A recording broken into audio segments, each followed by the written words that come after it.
ప్రభుజీ, ఆహారం విషయానికొస్తే చాలామంది ఈ మధ్య కాలంలో నాన్ వెజ్ ఫుడ్‌కి ఎక్కువగా అలవాటు పడిపోతున్నారు. ఎక్కువగా మాంసాహారం తింటున్నారు. నిజంగా మాంసాహారం అనేది తినడం తప్పంటారా ప్రభుజీ? భగవంతుడు నీకు తినాలి అని చెప్పలేదు. కాబట్టి భగవంతుడు నీకు తినద్దు అని కూడా వచ్చి చెప్పడు. అయితే ప్రభుజీ, చాలామంది ఎక్కువగా భగవంతుని ఆరాధనలో, ఆధ్యాత్మిక మార్గంలో ఉంటూ ఉంటారు. యథావిధిగా నాన్ వెజ్ అవన్నీ తీసుకుంటూ ఉంటారు. అలాంటి వాళ్ళు చేసే పూజలు పనికిరావా? ఆధ్యాత్మికత, హ్మ్. నాన్ వెజిటేరియన్ 2 ఒక దాటిలోకి రావు.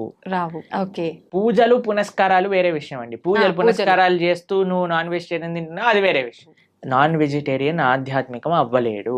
హ్మ్. మాంసాహారం తినే వాళ్ళు ఎప్పటికీ ఆధ్యాత్మికంగా ఒక్క అడుగు కూడా ముందుకెయ్యలేరు. ఓకే. ఇది సత్యం. అందరం ఎంత సాత్వికంగా, ఎంత హింస ఫ్రీగా ఉండగలిగితే మన ప్రపంచం అంత బాగుంటుంది. ఓకే, మాంసాహారం తినడమే తప్పు. అసలు మహాతప్పు, పాపం. మహాపాపం.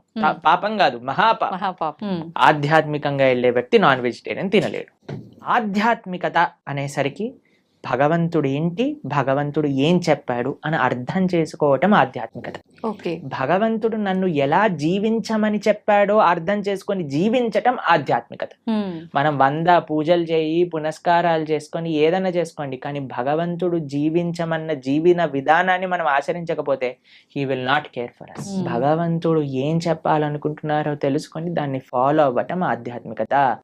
భగవంతుడు ఫోటోలు పెట్టి ఓ ఓ అని తిప్పేటాల ఆధ్యాత్మికత కాదు. ఎప్పుడు వరకు మనం ఆయన మార్గాన్ని ఫాలో అవ్వకపోయినంత వరకు.